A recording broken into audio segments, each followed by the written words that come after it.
الحمد لله رب العالمين والصلاة والسلام على سيد المرسلين وعلى آله وأصحابه أجمعين. أما بعد فأعوذ بالله من الشيطان الرجيم. بسم الله الرحمن الرحيم. يا أيها النبي إذا جاءك المؤمنات يبايعنك على ألا يشركن بالله شيئا ولا يسرقن ولا يزنين ولا يقتلن أولادهن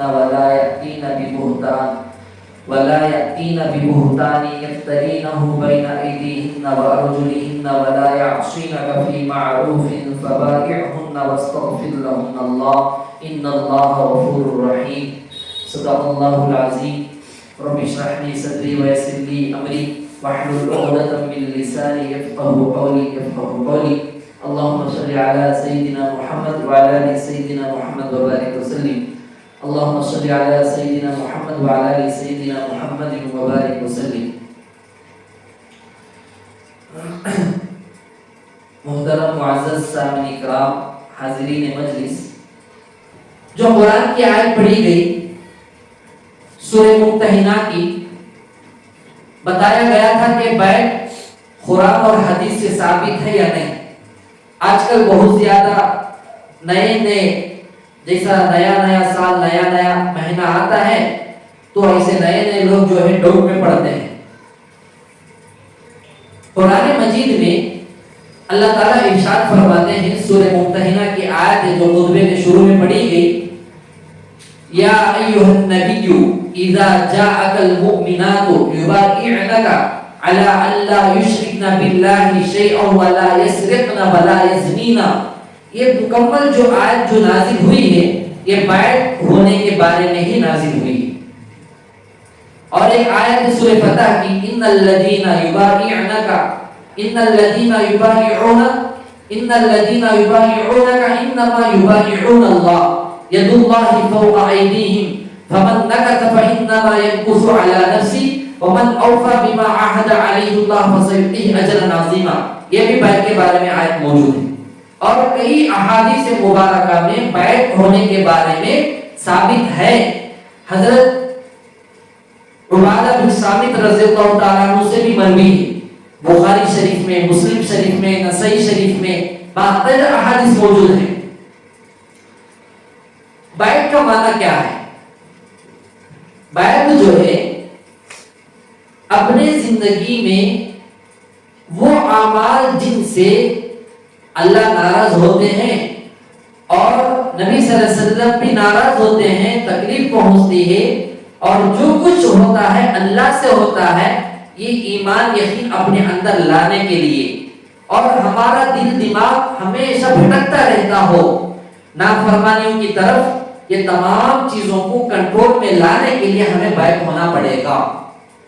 حضرت حکیم الامت مولانا اشرف علی تھانوی رحمۃ اللہ علیہ فرماتے ہیں، ہر شخص کے اوپر اپنی اصلاح کرا لینا واجب ہے اور بیعت ہونا سنت ہے، لیکن اصلاح کرانے کے لیے بیعت ہونا ضروری ہے. بیعت ہونا سنت ہے، اصلاح کرا لینا واجب ہے، فرض ہے، لیکن اس کے لیے یہ ضروری ہے. بغیر بیعت ہوئے کہ اصلاح کرا لینا، اصلاح ہو جانا یہ ناممکن میں سے آج کے دور میں. بہرحال حضرت مولانا مفتی عبدالواحد صاحب قریشی دامت برکاتہ فرماتے ہیں، باع یبیع بیعا، باع یبیع بیعا، اس کا معنی آتا ہے خرید و فروخت کرنا، بزنس کرنا، بیچنا. حضرت فرماتے ہیں بالکل صحیح بات ہے. اگر کوئی کسی کے ہاتھ پر بیعت ہوتا ہے، انہیں گویا کہ اپنے آپ کو انہیں اس سے بیچ دیا ہے. اپنے آپ کو جس کے ہاتھ پر بیعت ہوتا ہے انہیں اسے بیچ دیا ہے. اب مثلا موبائل جو ہے ہمیں کسی دکاندار سے خریدے ہیں، دکاندار ہمارے کو موبائل بیچ دیا ہے، تو یہ موبائل جب ہمارا ہو گیا تو ہمارے اختیار ہے، ہمارے کو اختیار ہے کہ اس موبائل کو ہمیں صحیح استعمال کرے، حفاظت کرے اور اس سے بھلائی کے نیکی کے کام کرے. تو ایسا ہی مرید جب کسی شیخ کے ہاتھ پر بیعت ہوتا ہے تو مرید اپنے آپ کو شیخ کو بیچ دیتا ہے. تو شیخ جو ہے اس مرید کے اوپر اختیار رکھتا ہے، ہر طریقے سے چاہے اسے جو جائز اعمال ہیں ان کی طرف تنبیہ کرے، توجہ دلائے اور اس سے جو چاہے خدمت لے اور جو چاہے اس کی اصلاح کے لیے اسے حکم دے، تربیت کرے، کام لے۔ ہاں ایسا نہیں کہ مرید بن گیا ہے ہر وقت جو ہے فون کر کر شیخ کے اکاؤنٹ میں پیسے ڈالو، مجھے فلانی جگہ جانا ہے پیسے بھیجو، یہ سب نہیں ہے۔ آپ مرید بن گیا ہے تو تمہارے کو ضروری ہے کہ تمہاری طرف سے شیخ کے گھر کو ہر دن کھانا بھیج دو، کھانا بھیجو، اور اسی طریقے سے غریبوں کو اتنا کھانا کھلاؤ، اتنے کپڑے پہناؤ، یہ سب صحیح نہیں ہے۔ اللہ تعالیٰ اگر مرید کو اتنی سکت دیا ہے، جانی مالی جو چاہے خدمت شیخ کی کرنا چاہتا ہے خوشی کے ساتھ کر سکتا ہے۔ اساتذہ کی اور شیخ کی، ماں باپ کی جو جان مال کی جو خدمت کرتے ہیں یہ دین کے کام کرنے کے برابر ہے یا دین کا کام کرنے سے بڑھ کر ہے۔ یہ بات اچھی طریقے سے بٹھا لیں۔ بعض لوگ کیا سمجھتے ہیں، ہمارے یہاں بھی تھے تھوڑے آدھے تیتر آدھے بٹیر، ہمارے پاس بولتے تھے ہمیں دعوت و تبلیغ میں بھی خرچہ کر رہے ہیں، مدرسوں پر بھی خرچہ کر رہے ہیں، اب خانقاہ میں بھی خرچہ کرنا، کیا بولتے تھے آپ لوگ نہیں جانتے ہیں، میں آن ریکارڈ بتا رہا ہوں، یہ سب جو ہے باتیں اللہ ان کو چھاڑ دیتا ہے۔ بھائی کرتے تھے خوشی کی بات ہے، جب تمہیں کسی کو اپنا روحانی باپ بنے ہیں ان کے تمام دینی تقاضوں میں تمہارے کو اللہ جو سکت دیا ہے کرو، نہیں ہے تو خاموشی اختیار کر لو، دعا تو کرو، لیکن باہر چیمی گویاں کرنا، دوسروں کے کانوں میں سر پھونکنا، یہ کیا ہے؟ یہ غلط بات ہے۔ تو بیعت کا معنی ہوا ہمیں اپنے آپ کو شیخ کو بیچ دینا۔ اب بہت سے لوگ بولے کہیں کو مصیبت ہمیں کہاں کہ حجاب کو ہمیں بیعت کو بیچ دینا کیا؟ اگر ایسا سوچتے بیٹھیں گے، جو قدم پر فتنے جو اس وقت میں ابھر رہے ہیں، کس فتنے کے ہم شکار ہو جائیں گے اس کی گارنٹی نہیں ہے، گارنٹی نہیں۔ ابھی بنگلور کا ایک ویڈیو آیا ہے، پورا جماعت کے ساتھی کی طرح ہے، لیکن وہ لوگ اس کے ہیں شکیل بن حنیف کے شاگرد۔ شکیل بن حنیف کون ہے معلوم آپ کو؟ کسی کو نہیں معلوم؟ جی، شکیل بن حنیف وہ منحوس آدمی ہے جس نے حضرت مہدی رضی اللہ تعالیٰ عنہ کا دعویٰ کیا تھا، اب عیسیٰ علیہ السلام کا دعویٰ کر رہا ہے۔ بات سمجھ میں آ رہی؟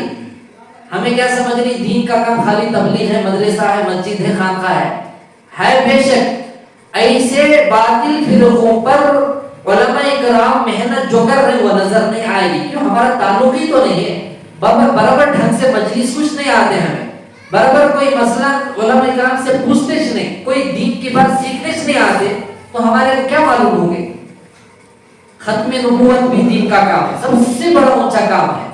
عقائد پر محنت کرنا یہ بھی دین کا کام ہے، مسئلے مسائل پر امامت، موذن، خطابت، اور کتنے ہمارے کو نہیں معلوم ہے۔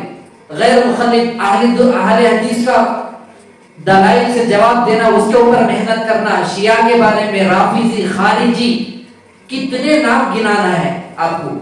72 فرقے جہنمی ہوں گے، ایک جنتی ہوگا فرمایا 73 فرقوں میں سے۔ تو ہمارے کو ڈھنگ سے 3-4 فرقے معلوم نہیں ہیں۔ شکیل بن حنیف کا فتنہ ہم جب مدرسے میں پڑھ رہے تھے، جب شروع ہوا تھا، آج پورے انڈیا میں ہر شہر میں، ہر ڈسٹرکٹ میں اس کے شاگرد موجود ہیں، اور پوری ان کی شکل جماعت کے ساتھیوں کی طرح رہے گی۔ حضرت مہدی رضی اللہ تعالیٰ عنہ پیدا ہوں گے آقا صلی اللہ علیہ وسلم کے خاندان سے، حسینی گھرانے سے، نام محمد ہوگا، والد کا نام عبداللہ ہوگا، ماں کا نام آمینہ ہوگا، یہ سارے کے سارے علامتیں بتا چکے ہیں۔ مدینے میں پیدا ہوں گے، اور انہوں مہدی ان کچھ معلوم نہیں ہوگا، اور جب ان کا ظہور ہوگا، بس ان کی وفات جو ہے انہوں 40 سال کے رہیں گے، جب انہوں ظاہر ہوں گے 40 پر 1 سال ان کی رہے گی عمر، پھر ان کا انتقال 40 پر 9 سال جب ان کے انتقال ہو جائیں گے۔ تو یہ شکیل بن حنیف مہاراشٹر کے بمبئی کے ایک قریے میں گیا، جا کر کسی غریب گاؤں میں بیٹھا، مسجد میں اعتکاف کتنے 12 سال بیٹھا, کتنے 12 سال مسجد میں رہا انہیں. اور یہ شکیل بن حنیف میسور والا ہے, معلوم ہے آپ کو, میسور میں پیدا ہوا. اور ایسے لوگوں کے پیچھے یہود و نصارہ کا پشت پناہی ہر طرف سے ان کو سپورٹ ہوتا ہے. تو انہیں وہاں بیٹھ کر وہ گو والوں کو بولا کرنٹ فری, گیس فری, اناج فری, پانی فری, اور کیا ہونا ہے. اب اس سے بات کرنا ہے تو دو بسکٹ کھانا پڑے گا, جو 2 بسکٹ کھائے گا انہیں اس کی ہی بولے گا.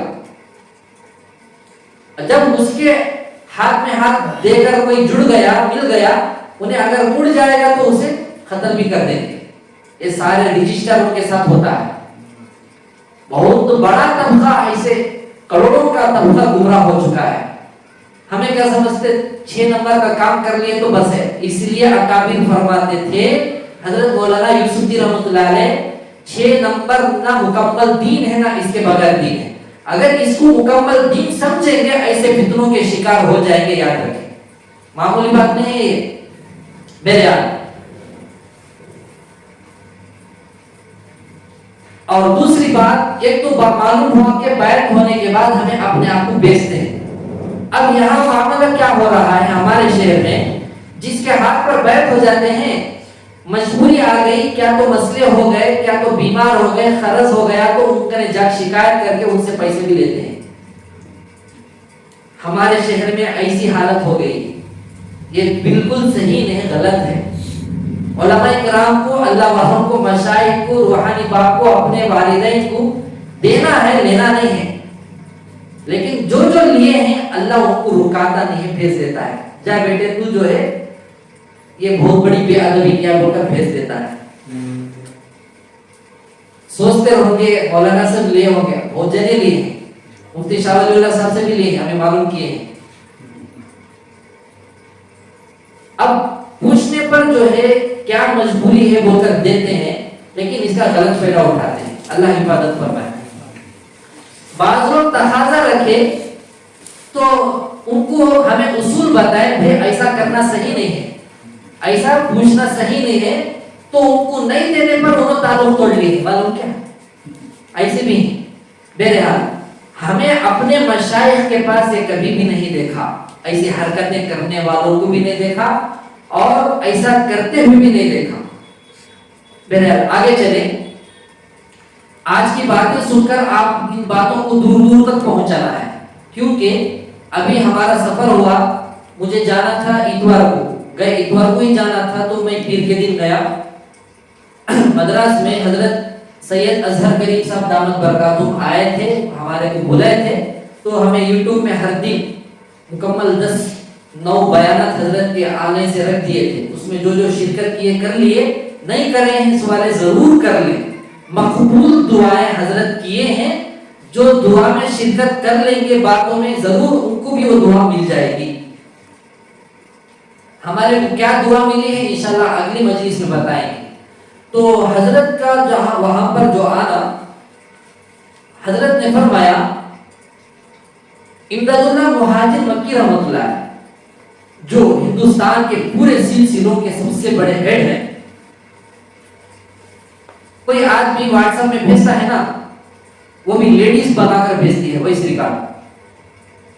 مدینے میں ایک شخص نے خواب میں دیکھا آپ صلی اللہ علیہ وسلم کی زیارت ہوئی, یہ میسج 20 لوگوں تک جو بھیجے گا اس کے گھر میں 20 دن کے اندر خوشی آئے گی, اور اگر کوئی ڈیلیٹ کر دے گا اس کے گھر کے اندر 10 دن میں 20 دن میں کوئی مر جائے گا. اب فوراً مجھے سننے والا کیا کرتا, دھڑیل دھڑیل سے سب کو بھیجتا تو بچ جاتا. ایک کا تو موت کا ڈر ہے, موت کا ڈر. ذرا سوچئے, آقا صلی اللہ علیہ وسلم کو رحمت للعالمین بنا کر بھیجا گیا, کیا ان کی بات اگر کوئی نہیں سنے گا تو آقا صلی اللہ علیہ وسلم مرجو بولتے کیا اسے؟ ارے طائف میں خون لہو لہان کر دیے, اپنے جسم کے نکلنے والے خون کو آپ صلی اللہ علیہ وسلم زمین پر گرنے نہیں دیا. کیوں؟ خون پر یہ خطرہ بھی نبی کا گر جاتا, اللہ طائف والوں کو زمین میں دھسا دیتا. اس لیے نبی صلی اللہ علیہ وسلم جانتے تھے میرا خون زمین پر گر گیا, اللہ برداشت نہیں کرتے, تو اپنے جوتوں سے اپنے خون کو بچا کر رکھ لیا, اور یہ دعا کی, اے اللہ مجھے امید ہے کہ ان کی اولاد تو ضرور میرے اوپر ایمان لائے گی. تو ایسا نبی جس کی بات کو دوسروں تک نہیں پہنچا تو انہوں بولیں گے مر جائیں گے. حضرت بار بار بتایا کہ آج کل جو ہے دو باتیں زیادہ ہو چکی جو حدیث میں آئے ہیں. حب جا، حب مال، حب جا، حب مال، حب الدنیا. یہ دو باتیں ہر شخص میں زیادہ ہوتی جا رہی ہیں. حب جا کا مطلب مجھے عہدہ ہونا ہے، جہاں بھی جاؤ مجھے کرسی بڑی ہونا ہے، عہدہ. ذرا غور کریں آپ، ہر ایک جگہ جیلا میں بھی جاگو آئے رہتے، بہرحال کیسے کیسے کی کام کر رہے تھے. کچھ لوگوں کو جماعت ایک عہدہ بنا کو بڑا لیڈر بن کو بڑھیا تھے. اور حب المال، حب الدنیا وہ تو ہے ہی. یہ دو چیزیں جب دلوں میں آ جاتے ہیں تو موت کا ڈر آ جاتا ہے. لیکن یہ دو چیزیں نہیں تو کوئی آدمی موت سے ڈرتا نہیں، موت سے ڈرتا نہیں. تو حضرت نے بتایا یہ واقعہ ہم نے بھی کسی کتاب میں نہیں پڑھا ہے، انشاءاللہ اگر مل جائے گا تو حوالے کے ساتھ ہمیں انشاءاللہ پیش کریں گے. جو آپ لوگ جو جڑے ہیں نا بیعت ہو کر، اس کی کیا برکت ہے اور اس کے بارے میں آقا صلی اللہ علیہ وسلم کیا فرمائے تھے، آج ہم نے سننا ہے. اور اس بات کو ہمیں عام کرنا ہے اور ارادہ کریں ہمیں ہمارے سلسلے کو عام کریں گے انشاءاللہ. امداد اللہ مہاجر مکی رحمۃ اللہ علیہ، ان کا ایک واقعہ بھی سن لیں. اتنے بڑے ہستی تھے، اگر کسی کے گھر میں کسی کو جن بھوت پری پکڑ لیے تو حضرت کو آ کر شکایت کرتے تو حضرت اپنے جوتے بھیجتے. ابھی وہ جوتے کوئی آدمی لے کر آتا ہی ہوگا، وہ جن اس کے اوپر سوار ہو کر اپنے چہرے کو مار کر توبہ توبہ کر کر اس کے جسم سے نکل کو بھاگ جاتا. نہ حضرت کی کوئی دعا کی ضرورت، نہ حضرت کی کوئی پانی کے دم کا بوتل، نہ حضرت کی کوئی تعویذ کی ضرورت.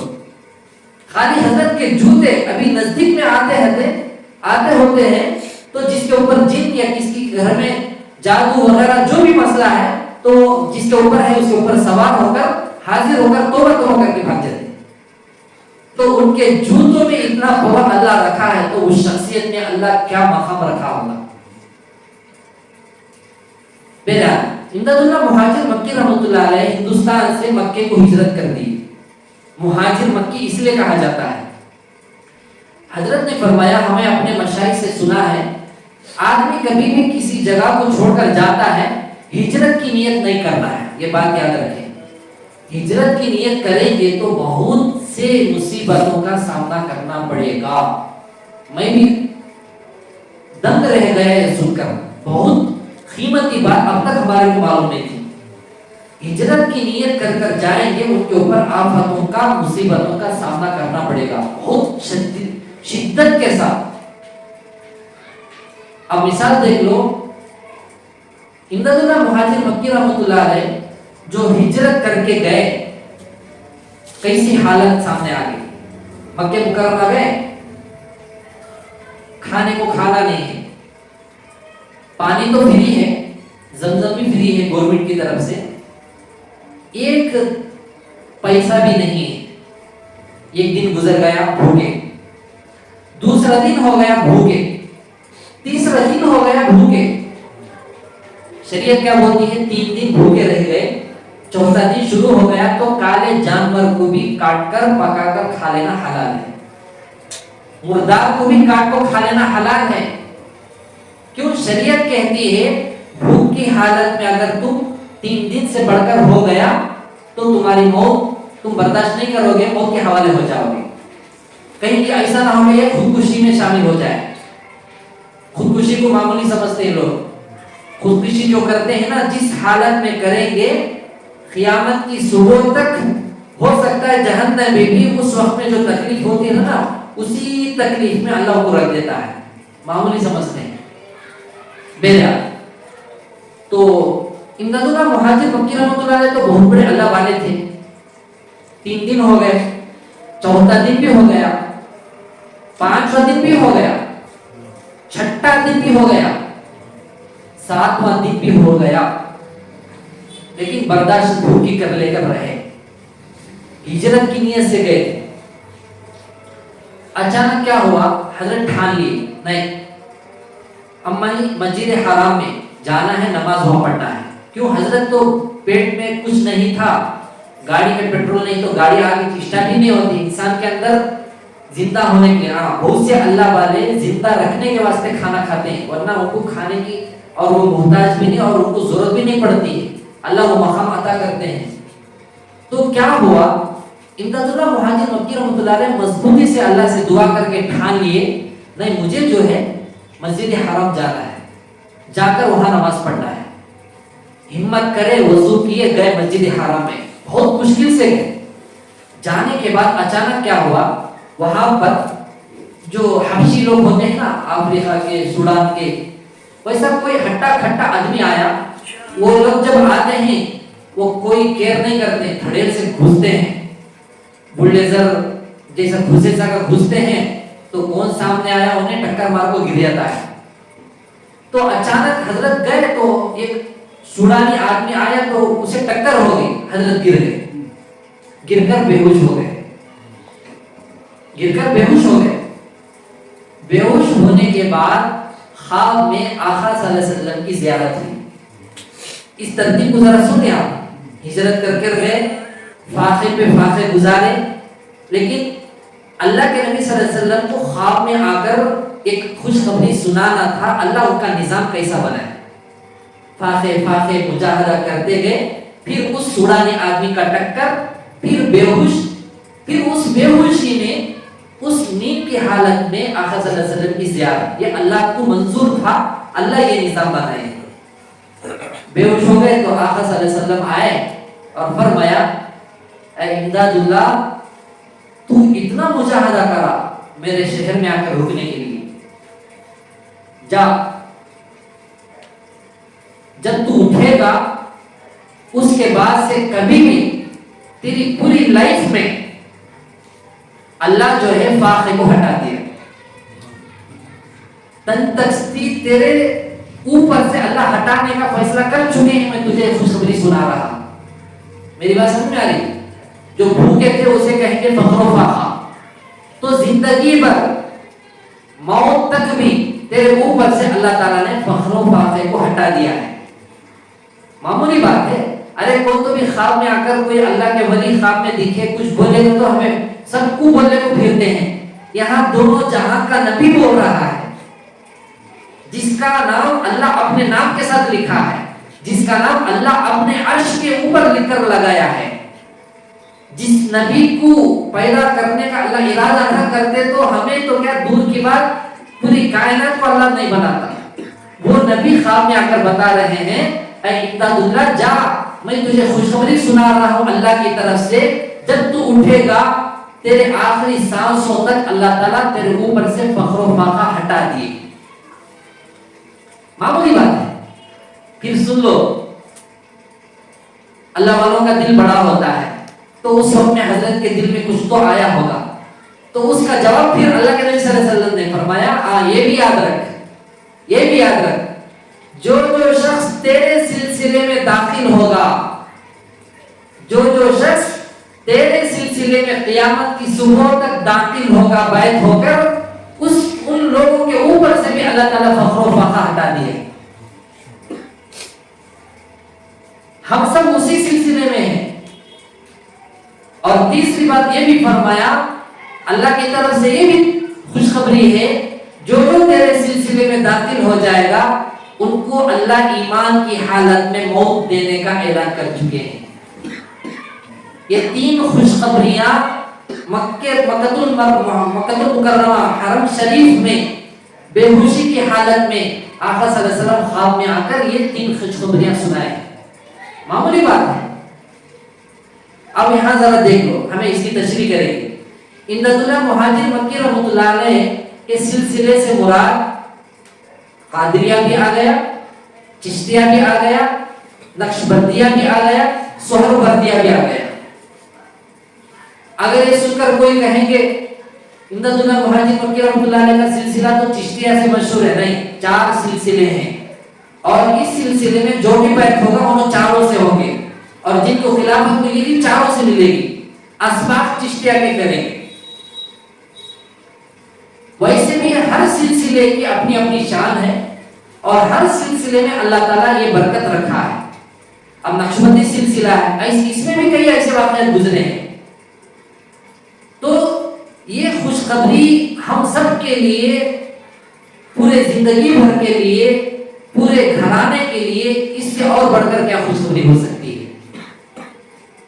اور اگر کوئی کہیں گے ہمیں اتنے سال سے اس سلسلے میں ہی ہمارا کئی کو کیا بھی نہیں ہوا، وہ کئی کو کیا بھی نہیں ہوا بولے تو یہ بدلا ہوا نہیں ہے، یہ بدل کر نہیں ہے. یہاں ہم الگ رہتے ہیں، تنہائی میں الگ رہتے ہیں، اس لیے وہ چیزیں رکے ہوئے ہیں. اللہ یاد رکھے بخیل نہیں ہے، نعوذ باللہ. اللہ کو نہ مال کی ضرورت ہے، نہ جائیداد کی ضرورت ہے، نہ کھانے پینے کی ضرورت ہے. وہ ہمارے لیے بنایا ہے، اللہ دے گا. اللہ جب دینے پر آتا ہے چھپڑ پھاڑ کر دیتا ہے، بشرطے کہ ہمارے سے کوشش بھی ہو، صحیح معنی میں شریعت کے پابند ہمیں ہوتے رہنا ہے. تو یہ ہمارے سلسلوں کی شان ہے. تو آپ اس بات کو یاد رکھ کر، نوٹ کر کے یہ فکر کریں، کیا ہمیں امداد اللہ مہاجر مکی رحمۃ اللہ علیہ کے سلسلے میں داخل ہو کر اپنا ہی فائدہ دیکھنا ہے، امت کا فائدہ نہیں دیکھنا ہے، امت کی فکر کرنا نہیں ہے، فکر بھی کرنا ہے. اس لیے اس بیان کو عام بھی کرو تاکہ لوگ جو ہے کئی جھمیلوں میں، پریشانیوں میں، مصیبتوں میں جو پھنسے ہیں، اللہ اس کی برکت سے تو وہ دور کر دے. ہم بعض لوگ کہتے ہیں ہمیں تبلیغ کا کام، ارے بھائی تبلیغ کا کام کرنے والے بھی حضرت مولانا الیاس جی رحمۃ اللہ علیہ، مولانا یوسف جی رحمۃ اللہ علیہ، مولانا انعام الحسن رحمۃ اللہ علیہ، عمر صاحب پالنپوری رحمۃ اللہ علیہ، تمام کے تمام بھی اگر گہرائی میں جا کر دیکھیں گے، انہوں سب کے سب سلسلہ امداد اللہ مہاجر مکی رحمۃ اللہ علیہ کا ہی آئے گا. وہ لوگ تو قدر کریں، تو آپ لوگ قدر نہیں کر رہے ہیں تو اس کا وبال آپ کو آئے گا. قدر نعمت بعد زوال، نعمت کی قدر کر لو ورنہ اس کی قدر ان کے ختم ہو جانے کے بعد معلوم ہوگی. اس لیے اس بات کو اچھے طریقے سے ہمیں سمجھ کر ہمیں اپنے سلسلے کو بھی عام کرنا ہے. اگر ہمیں اپنے سلسلے کو عام کریں گے تو 4 سلسلے میں ہیں تو چاروں سلاسل کے مشائخ کی دعا بھی مل جائے گی، ان کے دعاؤں میں ہمارا حصہ ضرور داخل ہو جائے گا. یہ معمولی بات نہیں ہے. دعا کریں کہ اللہ تعالیٰ ہم سب کو صحیح معنی میں قرآن حدیث کو سمجھ کر، علماء حق کی باتوں کو سمجھ کر عمل کرنے والا بنائے، اور آخری سانسوں تک استقامت کے ساتھ ہمیں جڑ کر پابندی کے ساتھ، سنتوں کی پابندی کے ساتھ زندگی گزارنے والا بنائے. آمین. وآخر دعوانا الحمدللہ رب العالمین.